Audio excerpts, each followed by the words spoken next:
Pues bueno, mis hermanos, muy buenos días, tengan todos ustedes. Como que hoy sí nos llegó el frío, ¿verdad? Bastante frío, pero damos gracias a Dios porque ya llegamos a este lugar y aquí ya tenemos la calefacción prendida, ya sentimos un poco el calorcito y luego el calorcito de los hermanos de Agua Viva, entonces como que vamos a estar bien. Este, ¿Algunos de ustedes les gustaría orar para la clase de esta mañana? Amén, hermana.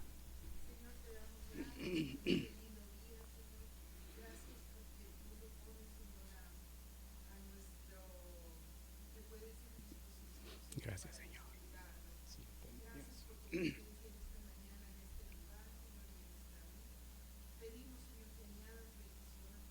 Sí, eterno Dios.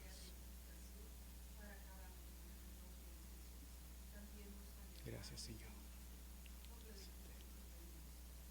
Amén. Bueno, mi hermano, y si usted tuviera algún comentario durante la clase, puede levantar su mano. Y también si tuviera alguna pregunta y no tuviera yo la respuesta, hoy la anoto y cuando me toque la siguiente clase, yo trataré de buscar respuesta a esa pregunta. Entonces, vamos a empezar y la clase de hoy días lleva por título ¿Puedo confiar en la Biblia? Y como usted puede mirar ahí, también tiene un subtítulo. Y dice el subtítulo que la Biblia es verdadera en todo lo que afirma. Pero también el subtítulo nos hace una aclaración que es muy poderosa y dice que la Biblia es verdadera en todo lo que afirma. ¿Por qué? Porque dice que fue inspirada por un Dios veraz. Fue inspirada por un Dios que no es mentiroso, fue inspirada por un Dios que no habla mentira. Y como recordamos de la clase pasada, ¿qué fue lo que aprendimos? Aprendimos muchas cosas. Entre una de esas cosas fue que aprendimos que Dios había inspirado a los autores humanos para escribir la Biblia. Entonces la Biblia fue escrita de los autores humanos, por los seres humanos. Pero yo traigo dos preguntas. ¿Cómo es que sabemos que al ser escrita por autores humanos, esas palabras en verdad son verdaderas? Pregunta número 1 fue esa. Pregunta número 2 es, entonces, a pesar de eso, de que fue escrita por seres humanos, ¿podemos confiar en la Biblia?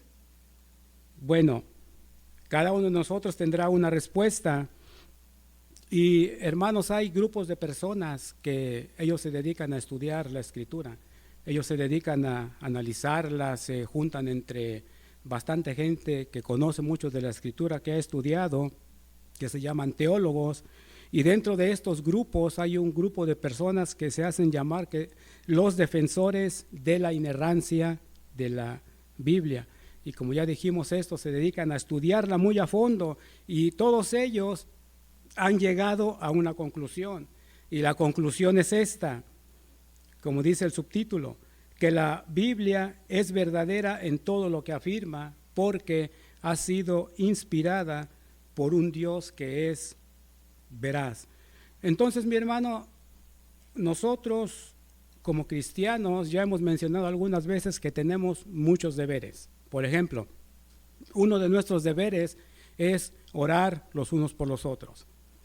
Otro de nuestros deberes es ayunar. Otro de nuestros deberes también es ayudar al prójimo. Entonces, si nosotros estamos profesando nuestra fe en Cristo Jesús, el deber como cristianos, ¿cuál cree usted que sería? ¿Que creamos en la Escritura o que no creamos en la Escritura? O que por lo menos dudemos de la Escritura. Nuestro deber como cristiano debe ser que creemos que la Biblia no contiene ningún tipo de error, que la Biblia es verídica y que la Biblia es veraz en todo lo que está escrito en la Biblia. Todo lo que dice en la Biblia, nuestro deber es creer que dice la verdad en todas las cosas que nos enseña y en todas las cosas que nos afirma.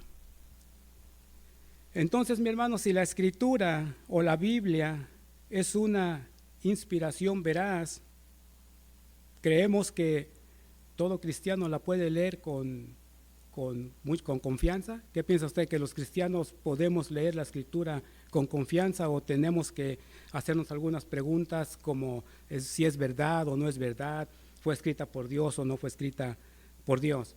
Bueno, pues la respuesta tendría que ser, mi hermano, que toda la Escritura podemos leerla con mucha confianza, y la razón es simple. La razón es esta, porque la inspiración no vino de los seres humanos, pero fue inspirada por un Dios, y fue inspirada por el Dios que es veraz, por el Dios que habla la pura verdad. Pero Dios, hermano, Dios es muy bueno, Dios es lleno de misericordia, Dios es lleno de mucha piedad, y Dios nos mostró su amor, y por eso Él también nos dejó una guía que es infalible, o una guía que no puede fallar para nuestra salvación.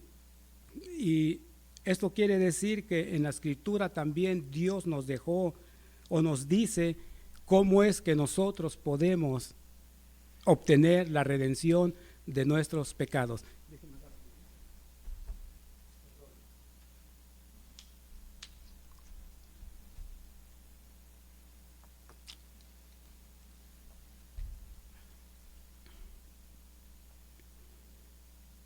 Bueno, y en esta mañana, mi hermano, estaremos estudiando una doctrina que es conocida como la inerrancia de la Biblia. La palabra inerrancia significa solo una cosa, que es algo que no tiene error. Y cuando aplicamos esta palabra de inerrancia a la Escritura, lo que estamos diciendo es que la Biblia, y eso también es importante, hermano, que la Biblia en sus documentos originales no contiene ningún error. Tal vez en las traducciones que han venido más adelante es donde se ha venido cometiendo el error, pero en los manuscritos originales la Escritura no contiene ningún error, porque es de donde fue exhalada, o donde Dios habló la palabra en los escritos originales. Entonces quiere decir que la Biblia no contiene ningún error. Pasamos al siguiente. Y en el siguiente slide, por favor, hermana. Dios es veraz en cada una de sus palabras. Y el estudio de esta veracidad o de la falsedad de la Biblia debe comenzar con Dios. Entonces, si debe comenzar con Dios, ¿cree usted que Dios puede mentir? ¿Cree usted que Dios es mentiroso o que dice algún tipo de mentira en lo que es la Escritura? No, Dios no puede mentir, porque Dios es un Dios veraz. Entonces, ¿qué pensaríamos nosotros? Nosotros profesamos la fe en Jesús. Nosotros decimos que somos cristianos. Pero, ¿qué pensaríamos si cualquiera de nosotros o conocemos a alguien que está cuestionando la veracidad de la Escritura? Como que hay duda y dice, no, yo no creo que Dios haya escrito esto, o se me hace dudoso. ¿Qué pensaríamos de esto? Bueno, pues nuestro pensamiento debería de ser que tal vez hay algo ahí que no estamos entendiendo bien de lo que es la veracidad de Dios. Recordemos que el domingo pasado, además de que aprendimos muchas cosas, también aprendimos que lo que dice segunda de Timoteo 3:16, que toda la Escritura es inspirada por Dios. Por ejemplo, mire, ¿qué pensaría de mí si yo le hago los siguientes comentarios? Por decir, ya estamos tomando café con unas galletitas que miré ahí que se miran muy sabrosas. Entonces yo estoy platicando con algunos de ustedes y les digo, hermanos, o hermano, hermana, ayer estaba yo leyendo la Escritura y leí que Matusalén vivió 969 años, pero no sé, como que yo digo que son muchos años para una persona y como que no creo que haya una persona que haya vivido 969 años. O también estuve leyendo y encontré que, o leí que una burra había hablado. ¿Cuándo se ha visto que una burra hable? ¿Cuándo se ha visto que de una burra salga una palabra? Yo, hermano, como que también no creo que una burra pueda hablar. Hasta el momento yo no he visto ninguna burra que hable. Y dice que la burra habló y está en la escritura, pero no como que no creo. ¿Qué es lo que está pasando aquí? ¿Qué es lo que yo estoy haciendo? Lo que estoy haciendo yo con esos comentarios es que estoy cuestionando la veracidad de la escritura, y además de que estoy cuestionando la veracidad de la escritura, estoy poniendo en duda también la veracidad de quién, la veracidad de aquel quien escribió la escritura. Entonces estoy cuestionando la veracidad de Dios. Entonces, ¿cree usted que yo estaría diciendo con esos comentarios que Dios es mentiroso? Sí, yo estaría afirmando que Dios dice mentira en su escritura. Entonces, ¿Dios puede mentir? No, Dios no puede mentir. Alguien, por favor, que lea Números 23 del 19 al 20, si es tan amable.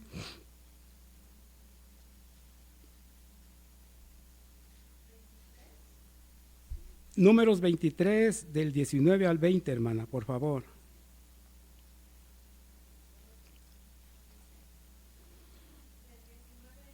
Al 20, hermana, por favor.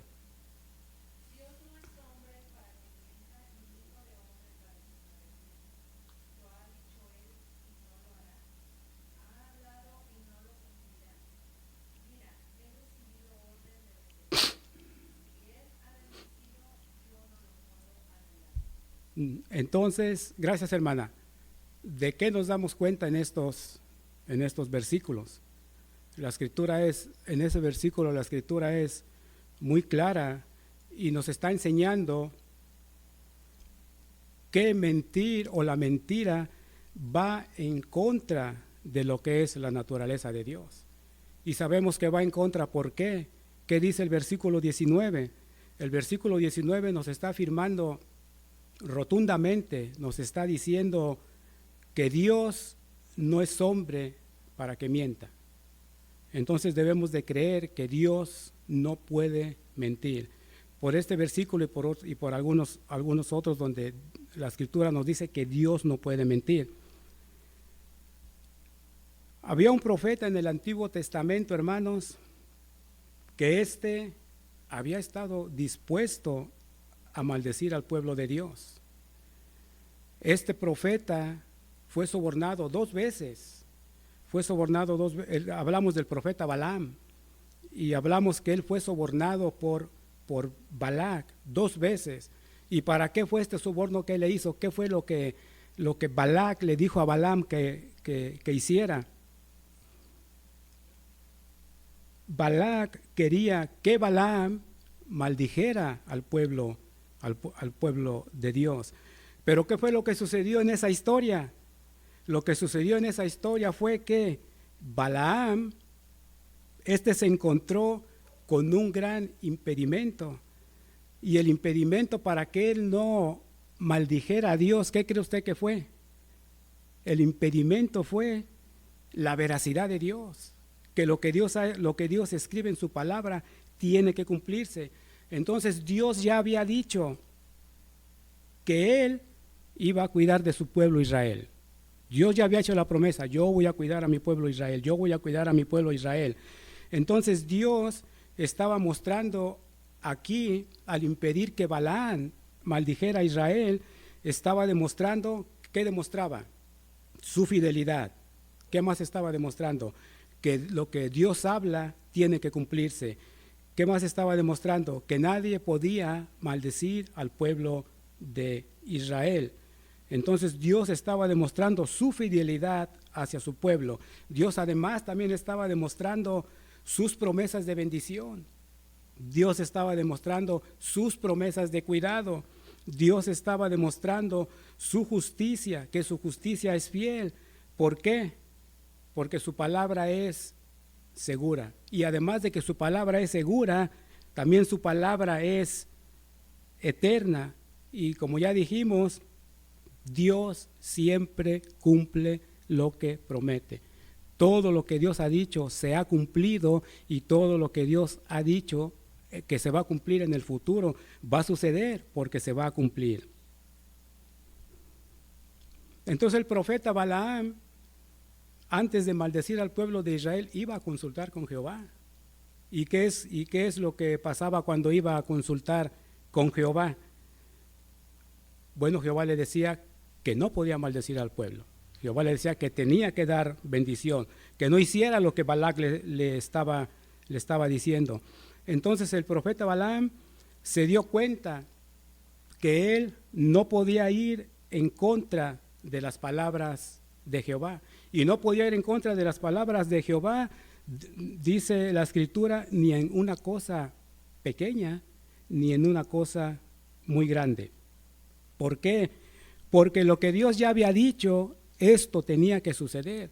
Lo que Dios ya había dicho tenía que cumplirse. Y vamos a repetir y a recalcar una vez más, porque Dios es veraz y Él jamás, Dios nunca se va a retractar de algo que Él ya dijo que iba a suceder, o de algo que Él ya dijo que sucediera. Entonces aquí vemos que Dios no mintió al decir que Él cuidaría de su pueblo. ¿Por qué? Porque cuidó a su pueblo de la maldición de este profeta, y no permitió que Balaam lo maldijera. Entonces, mi hermano, si Dios inspiró la Biblia y cada palabra, chica o grande, es verdadera, ¿por qué cree que fue esto? Bueno, fue porque Dios fue el que exhaló esa palabra. Dios fue el que habló esa palabra. Como ya dije, toda la profecía de la Escritura tenía que cumplirse. Se ha cumplido lo que ha pasado en el pasado. Y toda profecía que es venidera, de igual manera también se va a cumplir. No va a pasar absolutamente nada para que esta profecía no se cumpla, ni va a haber nadie que pueda decir que alguna profecía de Dios no se va a cumplir, ni pudo decir en el pasado que una profecía de Dios no se iba a cumplir. Pero hay dos preguntas. ¿Cree que solo es porque Dios sabe el futuro que las profecías se van a cumplir? ¿O cree que solamente es porque todo lo que Dios dice es veraz y es verdad? Para estas dos preguntas, la respuesta es sencilla, yo creo que todas la sabemos. La respuesta es porque Dios sabe el futuro y porque Dios también es veraz. Hermano, el Dios verdadero, de su boca no puede salir mentira. El Dios verdadero jamás ha dicho ni va a decir ninguna mentira. Entonces pasamos al siguiente slide. ¿Todo bien, hermanos? ¿Ni un comentario? ¿Una pregunta? ¿Nada? ¿Todo bien? Bueno, entonces seguimos. Entonces la Escritura es inerrante o sin error en cada una de sus palabras, pero podemos estar seguros de que la veracidad de Dios se aplica a la Biblia, de que la veracidad de Dios se aplica a la Escritura. ¿Quién sería tan amable de leer Mateo 5 del 1 al 11?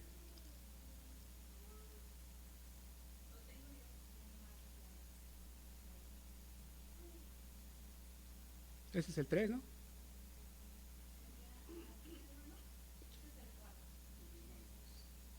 Oh, ¿no tiene el 3? Ajá. Sí, ese es el 3 y luego ya sigue el 4. Sí, hermano, Mateo 5. ¿Oh, solo va a leer, hermana Margarita? A ver, por favor, si es 5 del 1 al 11, por favor.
Amén, hermana, muchas gracias. Bueno, aquí el ministerio de nuestro Señor Jesucristo fue totalmente diferente a lo que el pueblo de Israel estaba esperando de Jesús como libertador. Fue totalmente todo lo contrario. Y esta fue una de las razones por la cual el ministerio de Jesús fue algo muy impresionante, fue algo que impresionó al pueblo de Israel, porque ellos esperaban otra cosa de Jesús como libertador. Y la historia de Israel sabemos que estuvo marcada por la bendición que trajo Jehová hacia su pueblo. Siempre cuidó de ellos, siempre cuida de nosotros. Hasta el momento, Dios en su fidelidad y en su palabra verás que nos va a proteger, nos va a cuidar. Nos ha cuidado, hermanos. Mire, ahorita estamos acá, gracias a Dios. Ya venimos a pesar del frío, ya estamos acá. Ya nos levantamos, gracias a Dios, ya estamos acá. Platicaba yo con mi esposa hace un rato que murió un muchacho allá en el pueblo de ella, y este muchacho tiene una esposa. Están jóvenes, como no sé cuántos años, pero son jóvenes. Y me platicaba que esta muchacha está muy enferma, que algo tiene en su cuerpo que no le permite que camine muy bien. Y le decía yo a mi esposa, le digo, y a veces nosotros, hay juventud que no valora eso. Y digo que no lo valora porque hay juventud que se destruye a sí misma, haciendo toda actividad de cosas que no conviene. Entonces, le decía yo a mi esposa, y nosotros a veces como que se nos olvida agradecer a Dios de que estamos bien, de que se levantó, movió un pie, abrió sus ojos, puede moverse bien. A lo mejor con algunos dolores, ya por la edad, que también es como muy normal, porque ya es bastante edad, el trabajo y cosas como esa, pero Dios es bueno, hermano, y Dios cuidó a su pueblo, y Dios hasta la fecha nos sigue cuidando y nos va a cuidar. Bueno, entonces, en los tiempos antiguos, en el pueblo de Israel siempre hubo grandes libertadores. Vamos a poner un ejemplo nada más de Moisés. Aparte de Moisés hubo otro, y aparte de ese otro hubo otros en la época de los jueces. Entonces todos sabemos, y creo que estamos de acuerdo, que Moisés fue reconocido como el principal libertador del pueblo de Israel.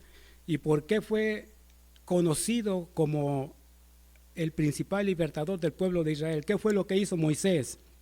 Bueno, pues Moisés hizo o los sacó de la esclavitud de Egipto y los dirigió ¿hacia dónde? Los dirigió hacia la libertad. Claro, Dios lo iba guiando a Moisés, pero él es reconocido como el principal libertador. Entonces el pueblo de Israel, ¿qué cree usted que estaba esperando en Jesús? El pueblo de Israel lo que estaba esperando era a alguien que hiciera más o menos el tipo de trabajo que hizo Moisés. Estaba esperando a alguien que los rescatara. ¿Y de qué los iba a rescatar? Porque estaban siendo presionados por los romanos.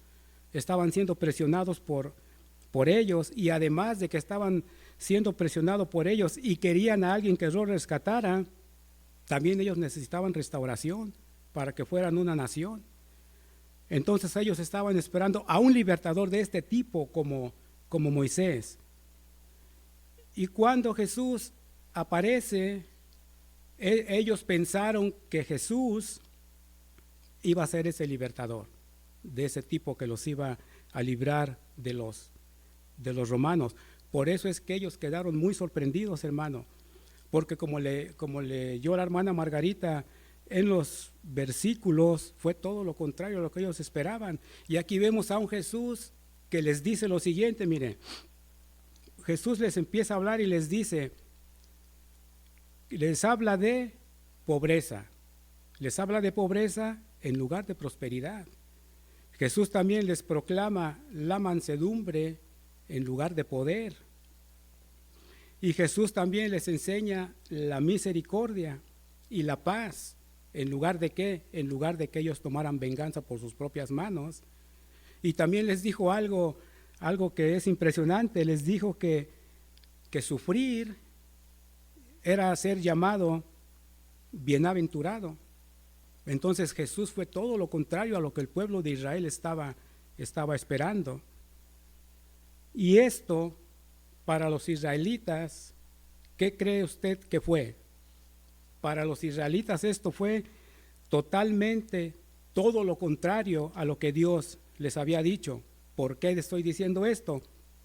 Porque Jesús no se miraba como el cumplimiento de la promesa de Dios, de acuerdo a ellos, porque ellos esperaban a un libertador más o menos de este tipo. Esperaban que su Mesías fuera ¿qué? Un líder político, que su Mesías fuera ¿qué?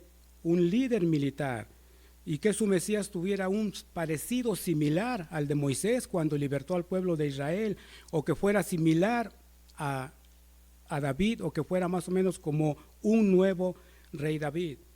Pero Dios sí les cumplió lo que les había dicho, y lo que les había dicho era que Dios les iba a mandar un Salvador.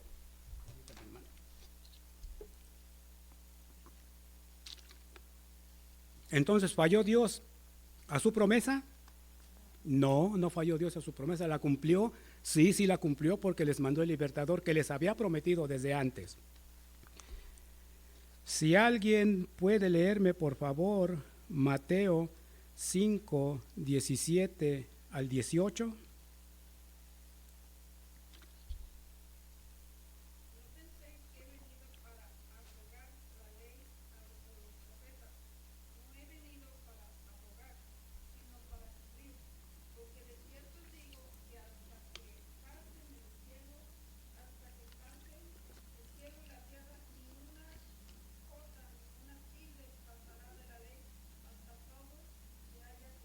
Amén, hermana, gracias. Entonces, ¿Jesús vino a romper la ley? No, Jesús no vino a romper la ley. Entonces, si no vino a romper la ley, Jesús vino a obedecer la ley. Jesús dijo que Él no había venido a quebrantar ningún mandamiento de la ley. Porque esto, hermano, no podía suceder. Era imposible que Jesús tratara, o por lo menos pensara, de que Él iba a romper la ley. ¿Por qué? ¿Por qué estoy diciendo esto?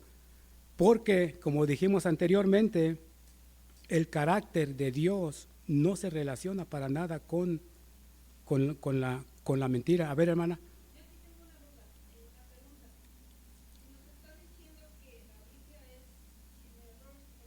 Uh-huh.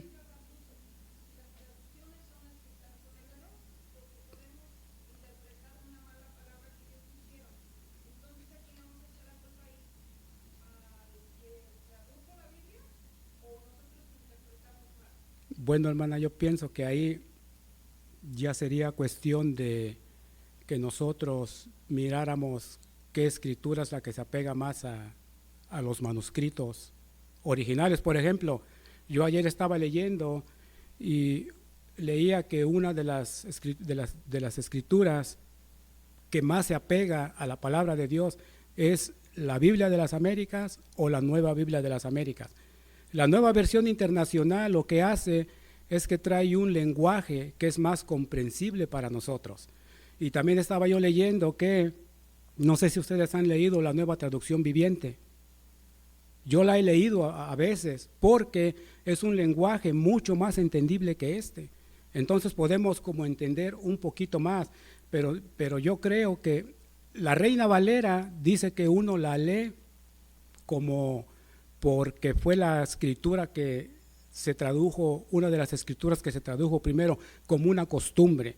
Entonces, según lo que yo leí, dice que la Reina Valera se lee como por costumbre, la Nueva Traducción Viviente se lee por un lenguaje mejor entendible para nosotros, y la Traducción Viviente de igual manera, pero la que más se apega a la escritura, según lo que yo leí, es la Nueva Biblia de las Américas o la Biblia de las Américas.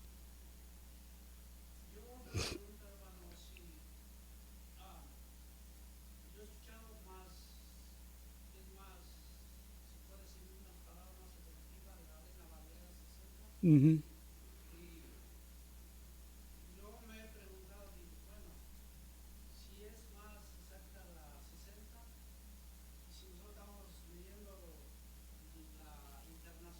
Uh-huh.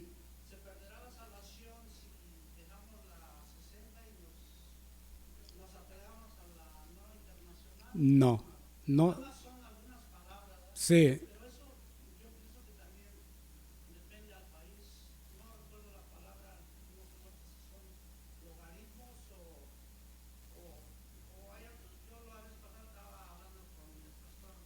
uh-huh.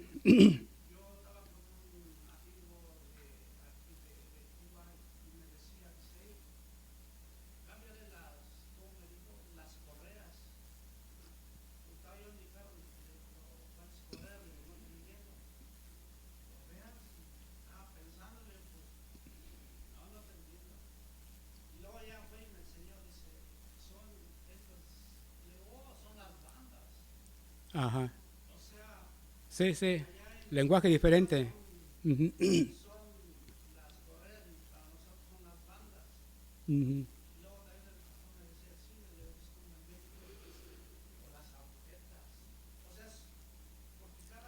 Sí, sí.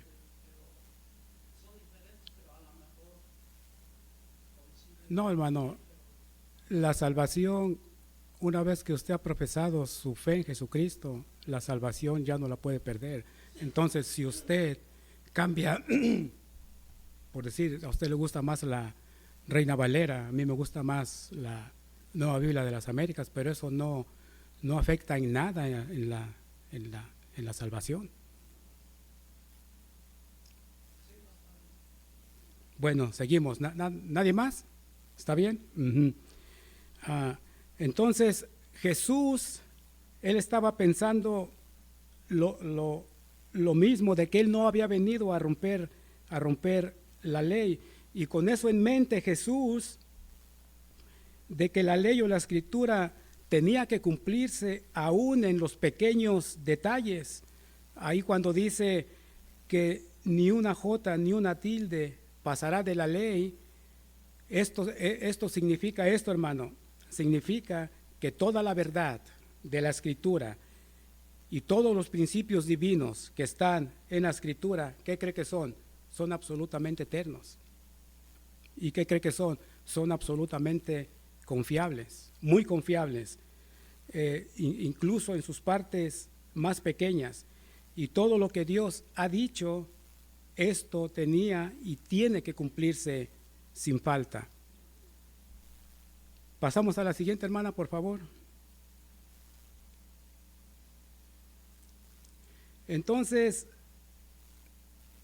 nosotros como cristianos debemos de creer que la Biblia es inerrante, independientemente de lo que decía el hermano. Si usted lee una escritura y yo leo otra escritura, la Biblia es inerrante. ¿Por qué digo esto? Porque no hay tema del cual la escritura enseña que hay un error. No puede haber un error en la escritura. Entonces, cuando Dios inspira la Biblia, Él se aseguró de que cada uno de esos detalles, por más pequeños que fueran, siempre fueran verdad, que siempre fueran verdadero, porque el omnisciente y el eterno Dios, cuando Él exhaló la escritura, Él sabía todo desde el principio. Él sabía desde el Génesis y Él sabe hasta el final del Apocalipsis. Y nosotros, como cristianos, al saber esto, ¿qué es lo que debería de pasar? Nosotros deberíamos de poner toda nuestra confianza en la Biblia. Toda la confianza que tengamos, pongámosla en la Biblia, de que la Biblia en verdad es la palabra exhalada por Dios. Entonces tengo una pregunta más aquí, hermano. ¿Cuál sería la respuesta a la pregunta inicial? ¿Puedo confiar en la Biblia? Claro que podemos confiar. Y la respuesta, por ende, debería de ser rotundamente, por supuesto, confiamos en la Biblia. Claro, creo que la Biblia es la palabra de Dios. Claro, creo que la Biblia me enseña la forma correcta de vivir. Creo que la Biblia nos dio los pasos a seguir para alcanzar nuestra salvación y la redención de nuestros pecados. La Biblia es veraz en todo lo que dice. Y debemos de confiar por esta razón, y lo voy a recalcar otra vez más. Ya lo dije varias veces, pero el verdadero Dios fue el que inspiró la Escritura.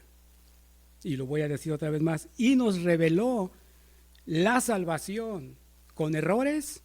No, sin errores. Sin ningún error, Él nos reveló su salvación. Entonces nosotros, si tenemos puesta la fe en Jesús, si nosotros nos identificamos como creyentes, como cristianos, no debería de existir ninguna duda de que toda palabra es veraz en la Escritura, de que todo lo que la Escritura habla es veraz. Y porque su palabra es verdad, porque su palabra se cumplirá, porque su palabra es veraz, ¿qué cree lo que va a suceder con respecto a la salvación de nosotros? Él va a cumplir esa promesa de salvación. Va a cumplir esa promesa de salvación porque Él lo ha dicho y porque usted aceptó esa salvación. La profecía de la primera venida de Jesús, ¿cree usted que hubo algún error en toda la profecía en el cumplimiento de la venida de la primera venida de Jesús? No hubo ningún error. Todo fue perfectamente bien estructurado por Dios y no hubo error.